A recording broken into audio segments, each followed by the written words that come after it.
Hey man, how are you? I said, good to see you again.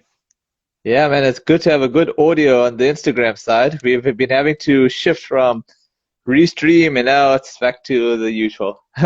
So how you been, man? Yeah, I've been good, been good. Nice to have an extended rest this weekend. So yeah, Yeah, man, it's been pretty interesting on the cricketing front. Let's start off with the Australia versus Bangladesh series. First time Bangladesh ever won a T20 series, I think, against Australia. So for 3-0 in the best of five series. I've been watching the highlights via YouTube. Credit to the Bangladesh, but yeah, man, the pitches have been really suiting them to the T. Your thoughts?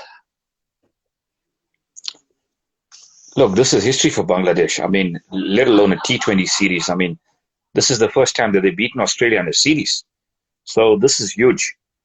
And getting back to those pitches, it seems to be that those pitches are quite slow and low, and the scores are very, very low scores Mediocre. there. I mean, you're not even getting a pass score on those wickets like around 160, 170. It's Yeah, less than 150, which is quite rare in T20, quite rare in T20 cricket. But I guess Bangladesh have been playing to their strengths there, and definitely. this sort of look at Australia. I mean, they seem out of sorts, man. It seems like they don't seem to be able to play the conditions. They haven't Mm, got used to the conditions. They haven't really found their feet in mm, Bangladesh. And I guess uh, with them taking a weakened side, which they have mm, been doing for the last couple of tours, is probably backfiring on them a bit because mm, those senior players are not really yeah. getting much game time, and you really don't know where you are as a side. So at the moment, I think Mm, Australia really don't know where they are as a T20 side.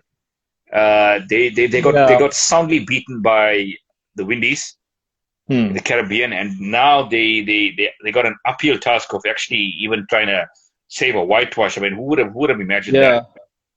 Yeah, Australia trying to man. save a whitewash in a series? But um, But I must it's been admit, though, interesting, but it's oh yeah, sorry for interrupting. I was gonna say that the bowlers they've used are pretty much most of them would play in the World T20 World Cup. But yes, the batting front is a bit weak. So, but it's kind of hard to judge them because I mean they've competed well with the ball. It's just that their batting lacks a bit of common sense approach, and also the pitches once again have been really disappointing. I think the pitches in the West Indies were a lot better. So I mean I can't defend them on that front. But yeah, it's been really. This is sad, and I can't imagine that the pitch of the UAE will be that bad. I mean, I'll laugh my head off if you have score like 120 happening in the UAE, maybe 150, 160, because I think it's ICC event, so the pitches will be much more standardized. But yeah, look, the game of cricket is all about experience, and I think there's one sort of discipline in the game that requires a lot of man. experience, and a team has to have a lot of experience in that department, Hmm. and that is the batting. You've got to have Hmm. you've got to have a decent sort of experience in the batting lineup. Hmm. I guess with fielding, I mean, it doesn't matter. I mean, if the exuberance of youth can get you over the line with fielding, but I would think with batting, you've got to have players that understand how to play in different conditions around the world. And I think Australia Hmm. didn't pick enough players in that department. So uh, it's something to think about for them. And Bangladesh are riding off a wave at the moment. Hey, they're really, really riding off a wave with these performances. And it shocked me personally, and it probably shocked the whole world what they managed to achieve at the moment. So, Yeah. having said that, they look a formidable side at home in home Hmm. conditions. Seems Hmm. like you can't take it lightly at home. Yeah. So, any who's going to Bangladesh and take a weakened side or an understrength team, I guess you're looking for trouble. Judging by what we've seen in this series, you really are looking for some trouble there. A part of me wanted Australia to actually win. I think that was just to make the series more exciting. But now that it's 3-0, I am not seeing much optimism now. I'm actually seeing a whitewash here happening. I would be very surprised. I think Bangladesh will need to have a brain fade to lose, to not even win the Series 5-0 at this rate. I know that sounds a bit brutal to Australia, but these pitches are so well made for Bangladesh. I mean, I don't know if it should even be allowed, man. This is so bad. Seeing these scores, I don't know if it's good for cricket, but yeah, I just don't know what to say. I think 5-0 is on the cards, eh? I would say anything is on the cards at the moment. I mean, but Australia would hope that they can at least win one game. Yeah, 4-1, But maybe yeah, 4-1. they probably gotta review those pictures after the series and see where they actually went wrong. I mean, I guess with today's technology, I mean, there's so much of video analysis of how teams perform, and I think Australia made the same mistake 3 times in a row, where they just haven't scored enough runs. So, I mean, I guess you can have a blip in one game, say, and then you probably try and bounce back in the next game. But Australia continuously made that errors, so that's sort of something that's quite, alarming. I would say to the coaching staff that they sort of can't get to grips with the Bangladesh bowling. I mean, God forbid, and I mean, and the pitches. But I would say the pitches obviously have obviously played its part, because I mean, if you look at yesterday's game as well, Bangladesh scored 128 and Australia made 117 in reply. You don't see that. I mean, you don't see a team generally batting out their 20 overs and making 117 for the loss of 4 wickets. Teams going to make 170. They're going to be 9. Yeah. They're going to be 8 or 9 down. So it's been really sort of haphazard sort of batting from Australia, I would say at times, and I think too many dot balls as well. That's obviously hampered their scoring, because they can't see the grips of the pick wicket. So yeah, I mean, full credit to Bangladesh. I mean, it's a big step in the right direction for them. So it goes to show that they can beat any team on the day.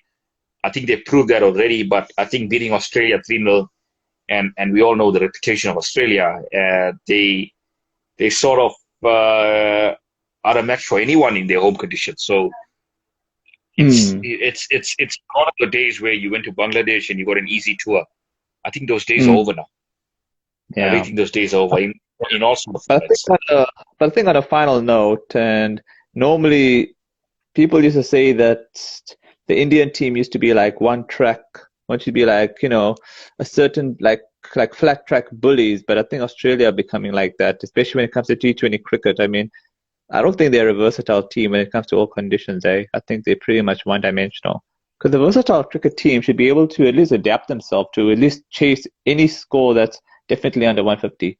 Just common sense cricket. At least New Zealand would have definitely chased some of these scores down, but I think maybe I'm wrong. Maybe, who knows? But that's just my final take on Australia at the moment. Maybe I think... when I talk about Australia, I don't think they're very taken to T20 cricket in the sense where they've actually been able to stamp the authority. I know they did make one final a decade ago, but it seems like there's been a stop-start thing when it comes to T20. I think they value T20, but in my sense, because they seem to have put a lot of emphasis on the test and ODI cricket, and they seem to devalue the T20 format. Yeah, and that is why you see so much of experimentation going on in the Australian team. So, definitely. I mean, anybody that's watching Australia over the year and watching how they perform in T20 and look at the teams that they actually put out there, it's by no means their strongest side. I mean, I don't think Warner has played even a single T20 game over the past 9 months. Didn't he play in the West Indies, David Warner? Or not really? No, he didn't. There was no sign of Warner in there. So it's like they don't really pay much attention.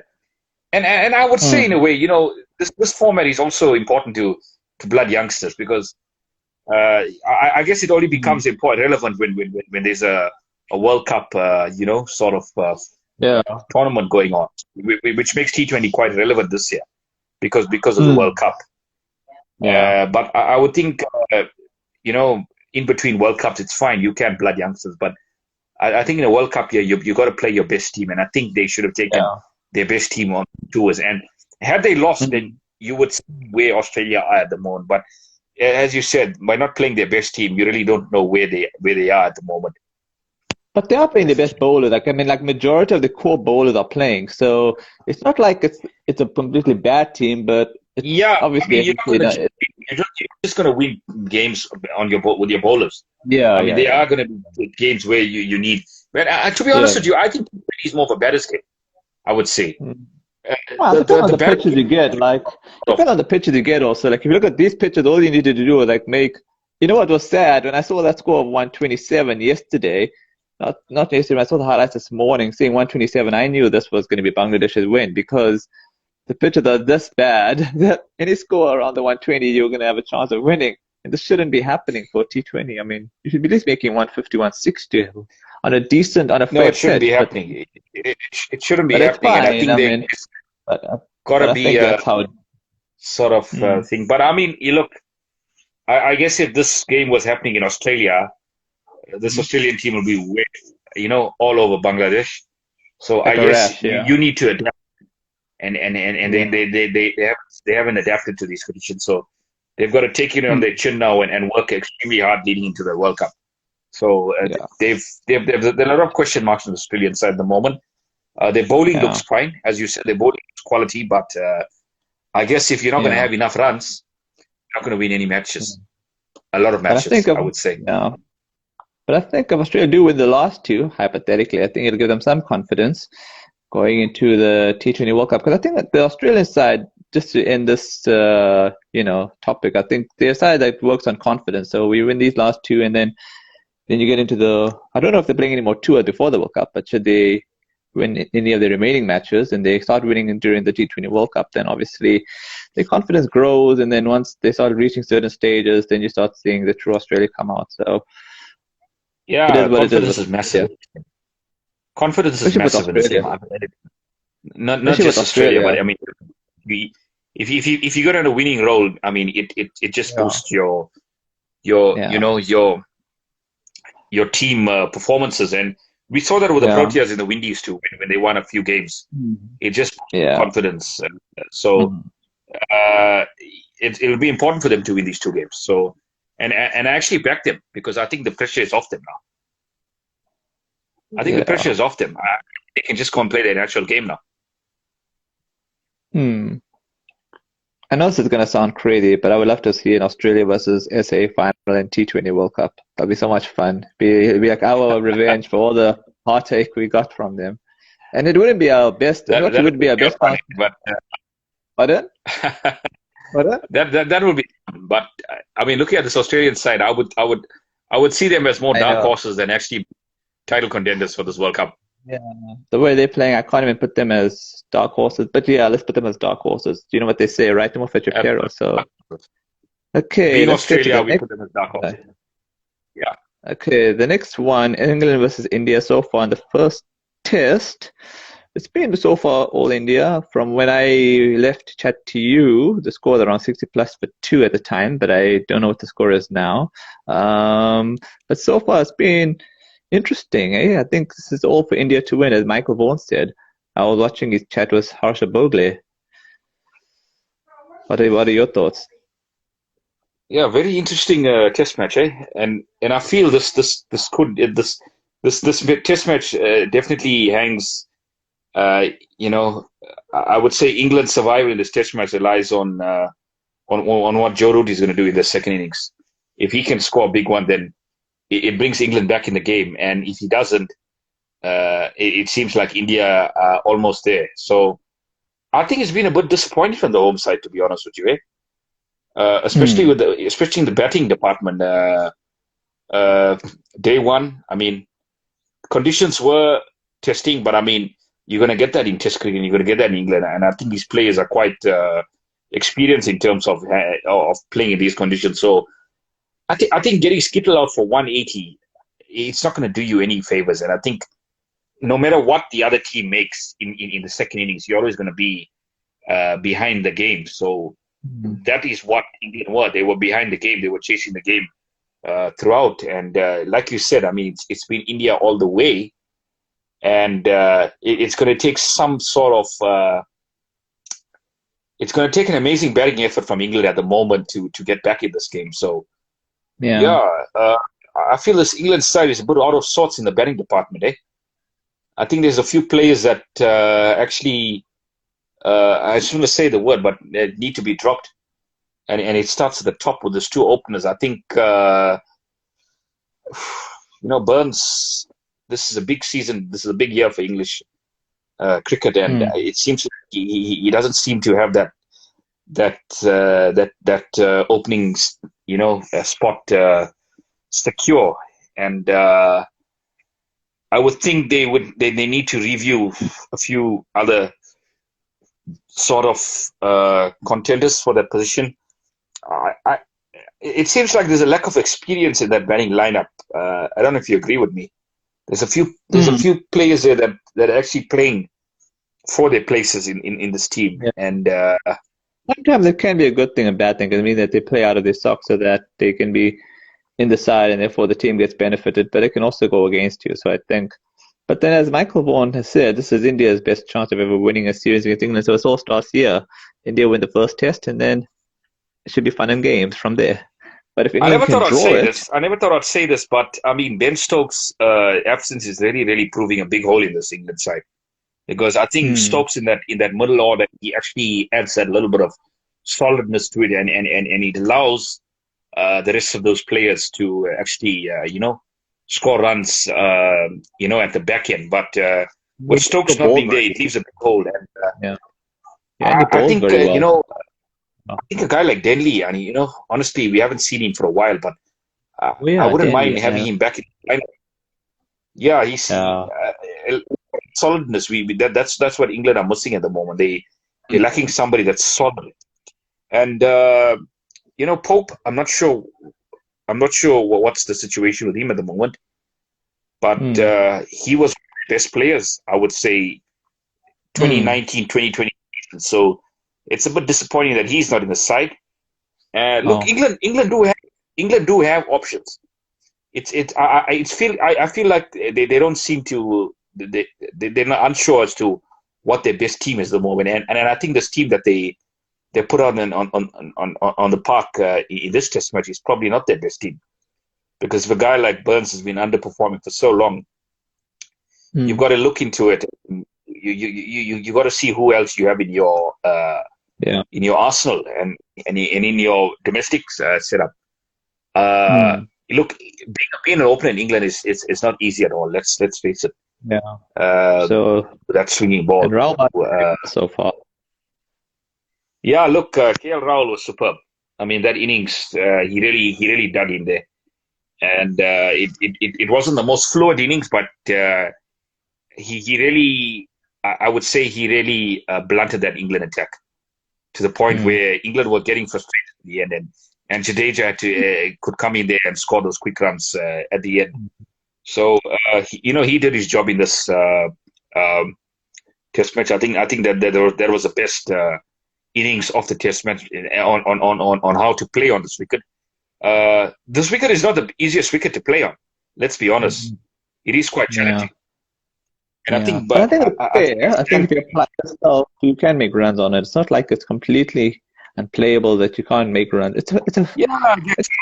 It is more for the bowlers. But, don't get me wrong, I do agree with you, but I think it's not the worst wicket where you can't bet on it. No, it's not. It's not, and we saw this with Root, the way Root batted in the first innings. You can score runs. It's about application. You see, Test match cricket is not about making a flashy 60 or 70. You've got to kick on. You've got to make the big hundreds. That's what Test matches is about. It's scoring those big hundreds and putting your team in command. Yeah. So I'm not sure what the score is at the moment. What is the score at the moment? Okay, I'll have to probably check on the PC. Let me see off the top of my head, because I wasn't actually looking at all the score. That was actually I did look at the score 20 minutes before I came to chat to you, but then that was like when they were around 60 for two. I wonder if they picked up any fewer, Yeah, I think wickets. this And much is then, in. but so what are your thoughts on Robinson's 5 wicket performance? I thought it was a good performance. Hey, I thought he bent his back quite a bit there, and he just ran in and he good lengths. I think the one bowler that's been disappointing this Test match has been brought. I think India played him quite well. Hmm. They haven't really given him much, to work with. So they're going to be requiring a lot from him in the second stint. But I guess they've got to score enough runs to make a challenge to India in this second innings. Yeah, it actually brings me to my next question to you was what score do you think England would prefer to set India to chase? Should they bat a lot better in the second innings? Do you think if they set them, if they make the same score like India did, that'll give them a lead of over 180 something? Do you think England could defend that? Sid, I think anything between 250, 270, you're probably in the game. You give your bowlers a good chance of actually winning this Test match. So I think that's what they need to target. Okay, the If they score get is too high, 80 for, yeah, yeah. Oh, 80 sorry for for 2, interrupting. I was going to say that 80 for two, yeah. 80 for 3. Oh, no, two. Okay, so this game is probably evenly balanced at the moment as we speak. But I guess if you add another wicket or two, it's going to be Mm-hmm. in India's favor. So this is a big day for England. They've got to score those runs. So yeah, I was saying 250, 270. So look, it could be lower than that. You never know how this pitch is going to behave or misbehave in that second innings. But I think batting last in England is not easy at all. It's Yeah, so definitely you not think easy England chasing. 180 if England had to make the same score as India did in the first innings? Yeah, I think they'd be happy with that score, to be honest with you. If they could get to that, and it would leave India with 200, 210 to get on the last day. Look, you don't want to leave too much of time for India to make those runs as well. So it becomes Yeah, a bit of a cakewalk in the end. So yeah. I guess they've got to get a competitive score, and their bowlers have got to come out fighting. That's probably the only way. But I just got a feeling this game is going to go to the wire. I just have that Okay. feeling that England, yeah, it's going to go to the wire, and it's going to be a good Test match Yeah, between I two two um, between two evenly matched sides, I would say. yeah, but not to put too much pressure on India, but this is India's best opportunity to at least, at most, definitely get a win in this first test, or at the worst case scenario, draw it. But I think England would be more happy with the draw than India. I think India would be like probably, but I think the weather has played its part. Let's be honest. I think if the weather wasn't Definitely, happening, I think India would have had more chances of being ahead of the game. But yeah, I think no doubt. India This must. this I is think probably India's, hmm, this is more India's it's to probably take. India's Then, best option. hmm. It's I how think they actually react now, because I mean, yeah, Root's a I quality think player, and you know what the problem is though with India. What I've noticed under Kohli, I think I find I get Kohli wants to win at all costs, but I think sometimes it's good to humble yourself. That a draw is also not a bad thing. I think that's where they went wrong with that New Zealand finale match because realistically, India should have rather just have aimed for the draw because so much time was wasted with the weather that I felt, it was bordering on ego, I think, because you just had to grind that kind of thing out. But anyway, that's history now. So I think if India can get a draw, it's not the worst result considering how much weather has played a part. So I think, but obviously winning is the most important. Have a positive attitude. I think, yeah, wickets 100%. always play. Mm.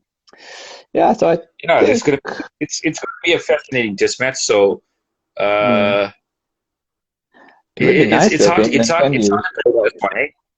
But I Yeah, I think mean, if India, yeah, yeah, I would think if England bat this entire day out and bat a little bit more tomorrow, I can see this heading into a draw because of the time that's been Hmm. lost in this test match, which has been disappointing. So I think I you would could give maybe say like at least 50 overs to either chase going to maybe be 180 or something. Give them 50 overs to chase 180.